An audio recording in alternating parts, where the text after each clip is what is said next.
आप सबके मध्य में जो वर्तमान में हमारी श्री जी के प्रति हमारे प्राण प्यारे श्याम सुंदर के अतिशय लाडले, अतिशय प्रेमी जन, ब्रजवासी जनों के प्रति जो कथा व्यास श्री प्रदीप मिश्रा जी ने अनर्गल वार्तालाप की है और इतने तुच्छ शब्दों का प्रयोग करके हमारे ब्रजवासियों का हमारी श्री जी के प्रति जो अपनी तुच्छ बुद्धि का परिचय दिया है, उससे हम और हमारा हृदय बहुत शुद्ध है।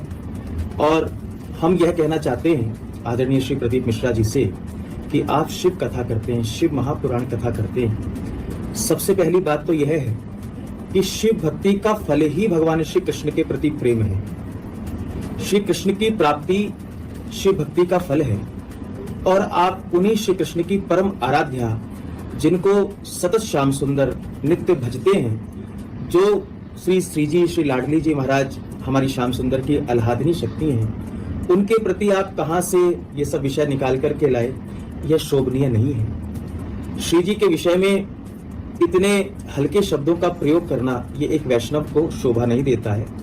आपका तिलक, आपकी कंठी बताती है कि आप वल्लभ कुल संप्रदाय से दीक्षित हैं। ऐसी महाप्रभु जी की पवित्र परंपरा से आप दीक्षित होने के बाद ब्रज की अधिष्ठात्री देवी, ब्रजवासियों की प्राण, हम रसिक जनों की प्राण संजीवनी श्री जी के प्रति ऐसे छोटे हल्के शब्दों का प्रयोग कैसे कर सकते हैं? आपको समाज इतने भाव के साथ श्रवण करता है, आपकी कथाओं को मानता है, सुनता है। कभी आप विचार तो करते कि श्री कृष्ण जिनकी परम आराध्या है श्री जी, उन श्री जी के प्रति आप किस प्रकार, आपने जिस प्रकार राधा शब्द बोला है उससे आगे की तो हम बात भी नहीं कर रहे, कष्ट हुआ है। उसके बाद भगवान शिव की आप उपासना करते हैं, भगवान शिव की आप कथा करते हैं, वही महादेव राधा कृपा कटाक्ष की रचना करके श्री कृष्ण, श्री किशोरी जी से कृपा की याचना कर रहे हैं। तो कहीं ना कहीं तो भगवान शिव की भी आराध्या श्री जी हैं। और हमारी वृंदावनी रसोपासना में, हमारी रसिक संप्रदाय में भगवान शिव गोपेश्वर रूप में, गोपी रूप में आए और उनको गोपी स्वरूप प्रदान करने वाली श्री जी की प्रधान सखी श्री ललिता महारानी, जो साक्षात श्री जी का ही स्वरूप है, उनके द्वारा भगवान शिव को चूड़ामणि मंत्र प्रदत्त हुआ मान सरोवर पर हमारे ब्रज में। उसके बाद श्री जी की चंद्रिका प्रसादी मिली है। श्री जी की चंद्रिका प्रसादी, श्री जी के नाम का मंत्र श्री ललिता जी के द्वारा प्राप्त होने के बाद, सखी सहचरियों की कृपा को प्राप्त करने के बाद महादेव को रास में प्रवेश मिला। आप यह बात कैसे भूल सकते हैं? हमें बड़ा खेद है और बहुत दुख है कि आपने हमारी श्री जी के लिए इस प्रकार के शब्दों का प्रयोग किया। भगवान शिव तो, भगवान कृष्ण तो ब्रह्मांड पुराण में कह रहे हैं, गाने राधा गुणे राधा राधिका भोजने गतौ रत्नौ राधा दिवा राधा राधे वाराध्यते मया। भगवान श्री कृष्ण कह रहे हैं, गाते समय, भोजन करते समय, चलते समय, रात दिन सर्वदा मैं श्री राधा की ही आराधना करता हूँ। ऐसी परम आराध्या जिसको साक्षात श्री कृष्ण ने आराधा है और श्री कृष्ण महादेव के भी इष्ट हैं। दोनों एक दूसरे के पूरक हैं, दोनों एक दूसरे के इष्ट हैं, दोनों ही एक दूसरे के उपास्य हैं, दोनों ही एक दूसरे के भक्त हैं। आप ये मतभेद कैसे कर सकते हैं? आपकी बुद्धि में श्री जी के प्रति इस प्रकार के ये हीन भाव कहां से आए? आपने कहां से पढ़ लिए?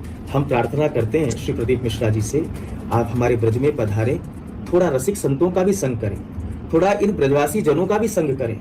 श्री जी के विषय में जो हमारे ब्रजवासी जन, जो यहाँ की रसोपासना करने वाले रसिक संत हैं, आप इनकी शरणागति जब तक नहीं लेंगे, इनकी वाणियों का आश्रय नहीं लेंगे, तब तक आप श्री जी के विषय में कुछ जान ही नहीं सकते। बहुत करुणामयी सरकार है, आप पधारिए, आप नतमस्तक होकर के श्री जी के दरबार में दंडोत करके क्षमा याचना कीजिए। श्री जी तो सहज कृपा कर देती हैं। और जिन ब्रजवासियों को आप धेनुकासुर कह रहे हैं, उन ब्रजवासियों के घर जा जाकर के मधुकरी पाई लाला ने, उन ब्रजवासियों का अपना इष्ट माना लाला ने, उन ब्रजवासियों के प्रति आप इस प्रकार के शब्दों का प्रयोग कर रहे हैं। हमें तो संदेह होता है कि आप किस परंपरा से हैं। हमें नहीं लगता कि आप वल्लभ कुल संप्रदाय से हैं, आप महाप्रभु जी की परंपरा से हैं। आपको तो तुरंत ही इस अपराध के प्रति प्रायश्चित की भावना जागृत करके तुरंत ब्रज में आकर के ब्रजवासियों से, ब्रज के रसिक संतों से हमारी श्री जी के दरबार में आकर के क्षमा याचना करनी चाहिए। हम प्रार्थना करते हैं कि आप शीघ्र अतिशीघ्र ब्रज में पधारेंगे, श्री जी के दरबार में आप आकर के क्षमा याचना करेंगे, हमारे ब्रजवासी जनों से क्षमा याचना करेंगे, हमारे यहाँ के ब्रज के संतों से क्षमा याचना करेंगे। उसी में ही आपका कल्याण है, इसके अलावा और कोई आपके कल्याण का मार्ग नहीं है।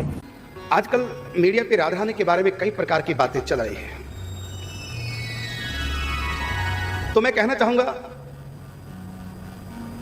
कि बोले तो थोड़ा सोच समझ करके बोले और अधूरी बात तो बिल्कुल ना बोले किसी के बारे में भी। अज्ञान से भी बड़ा घातक है अधूरा ज्ञान। या तो कोई बात किसी विषय को लेकर बोलो मत, यदि बोलो तो फिर पूरी बोलो, अधूरी ना बोलो। अधूरा ज्ञान अज्ञान से भी बड़ा घातक होता है। अब उन्होंने जो बोला हमारे प्रदीप मिश्रा जी ने, कुछ हद तक तो ठीक बोला, लेकिन कुछ हद तक गलत भी है। और इतना मैं कहना चाहूंगा, उन्होंने पढ़ के नहीं बोला। यदि पढ़ के बोलते तो जावट के स्थान पर वो छाता का नाम नहीं लेते, क्योंकि घटना जावट की है, छाता की नहीं है। तो उन्होंने छाता का नाम लिया, जबकि छाता घटना नहीं है, वह है जावट। इसका सीधा सीधा अर्थ है उन्होंने पढ़ा नहीं है। दूसरा, उन्होंने कहा राधा रानी का गांव रावल है, यह भी उन्होंने पढ़ा नहीं है, सुन लिया कहीं से, या व्हाट्सएप यूनिवर्सिटी से पढ़ लिया उन्होंने। और राधा रानी और जो कहा बरसाना राधा कचहरी है, यह भी उन्होंने कहीं से सुना है, ग्रंथ में पढ़ा नहीं। तो मैं कहना चाहूंगा, कुछ भी बोले धर्म के विषय में, सनातन धर्म के विषय में, अच्छी तरह स्टडी करके पढ़ करके फिर बोले। अब वो कहता है प्रमाण है मेरे पास, तो मैं पूछना चाहता हूं छाता का प्रमाण कहां है? बरसाना में कचेरी, ये प्रमाण कहां है? और राधा रानी का गांव रावल है, ये प्रमाण है ही नहीं। राधा रानी का गांव बरसाना है, इसका शास्त्रों में नाम है भृत सानुपुर। बरसाना तो अपभ्रंश होके बना है, शास्त्र में कहीं बरसाना नहीं है, शास्त्र में है भृत सानुपुर, वही अपभ्रंश होकर के बरसाना बन गया। और अर्थ किया साल में एक बार आना मन ग्रंथ बिना बात की। राधा रानी का निज महल है बरसाना, महाराज वृषभानु की राजधानी है बरसाना। और शास्त्रों में बरसाने का कितना विशद वर्णन है, इसके 8 द्वार हैं। जय जय प्रीतम काव्य में पढ़ो, बरसाने का कितना बृहद वर्णन है। और ये महाराज वृषभानु की राजधानी है, यहां राज्य करते हैं।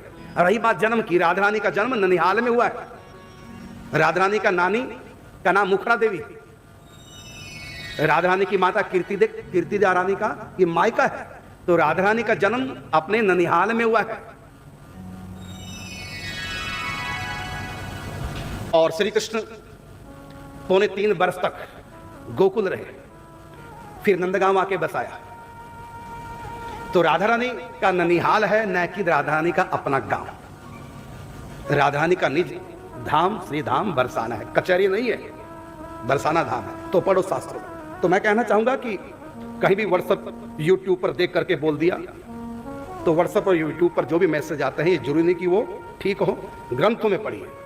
तो आपकी बात से पता चल रहा था, आपने जावट की जगह नाम लिया था छाता का, इसका मतलब आपने पढ़ा ही नहीं, जावट लिखा। और मैं कहना चाहूंगा, जैसे सीता जी, रावण जो हरण करता है वो सीता जी का नहीं करता, सीता जी अग्नि के पास है। राम जी कहते हैं सीता हरण से पहले की घटना है, जो लो करो निशाचर नाशा, तो लो करो अनल महाबासा। तो सीता जी ने अग्नि में निवास किया और छाया सीता प्रकट हुई, माया सीता कह दो, छाया सीता कह दो। रावण ने उसका हरण किया। छाया सीता क्यों? क्योंकि रावण की बहन पहले आई थी तो नकली सुंदरी बन के आई थी, कुरूपा थी, मेकअप करके आई, नकली बन के आई। मृग आया, वो भी नकली सोने का नकली मृग आया। रावण आया, वो भी नकली बाबा जी बन के आया। तो सारा परिवार नकलियों का था, नकली बन के आए। तो सीता जी भी छाया गई, नकली गई। राम जी भी नकली बन गए, अनजान बन गए। तो सीता जी की छाया जो रावण ने हरण की थी, और वो थी वेदवती नाम की लक्ष्मी का स्वरूप, लक्ष्मी के अंश से प्रकट हुई कुशध्वज की कन्या वेदवती, जो भगवान नारायण को पति रूप में प्राप्त करने के लिए तप कर रही थी।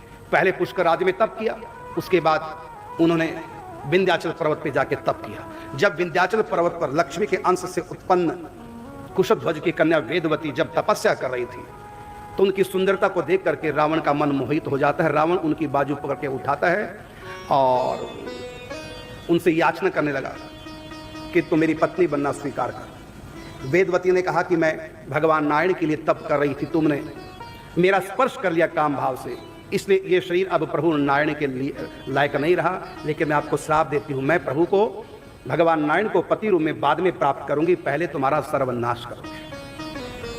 फिर योग से अपने देह का परित्याग कर देती है और भगवान नारायण को पति के रूप में प्राप्त करने की इच्छा थी, लेकिन उससे पहले रावण का नाश करने की इच्छा जग गई।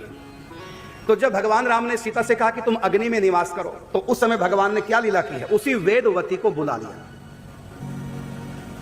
वेदवती उनके सामने प्रकट हो गई और सीता जी से कहा अपना रूप इनको प्रदान करो, क्योंकि तुम्हारा ही अंश स्वरूप है, तुम में इनमें कोई अंतर नहीं। भगवती सीता जी ने अपना रूप उनको प्रदान किया, इसलिए उनको छाया कहा। छाया का मतलब दर्पण में जो हमारा प्रतिबिंब पड़ता है हमारे रूप रंग का होता है, इसलिए उसको छाया कह देते हैं, छाया प्रतिबिंब। तो इसलिए उसको सीता जी की छाया कहा। तो उस वेदवती का रावण ने हरण किया और वेदवती ने रावण का सफाया करके, और फिर जब परीक्षा होती है अग्नि परीक्षा के बहाने, अग्नि से भगवती सीता जी आती है और वो अग्नि के पास चली जाते हैं वेदवती, लेकिन राम जी से कहा कि मैं आपको प्राप्त करना चाहती हूं। तो भगवान ने कहा अवश्य मुझको तुम प्राप्त करोगी, लेकिन ये मेरा मर्यादा पुरुषोत्तम अवतार है, इस अवतार में सीता के सिवा दूसरी पत्नी मेरे जीवन में आ नहीं सकती। तो जैसे वहां सीता जी की छाया, उसी प्रकार यहां भी राधा रानी की छाया, जिनका विवाह जावट में रायन घोष के साथ हुआ।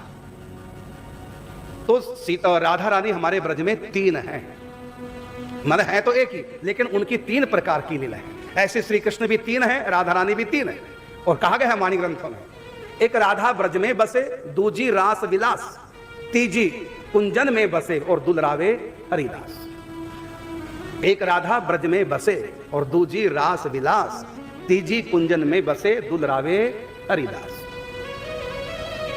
तो एक ही राधा तीन रूपों में ब्रज में विहार कर रही है। तो कौन तीन प्रकार है राधा के, और ऐसे श्री कृष्ण के भी तीन रूप हैं। एक निकुंज में श्री कृष्ण, निकुंज वृंदावन के, एक गोलोक धाम के श्री कृष्ण, वही गोलोक धाम में, और एक है अवतार काल में श्री कृष्ण।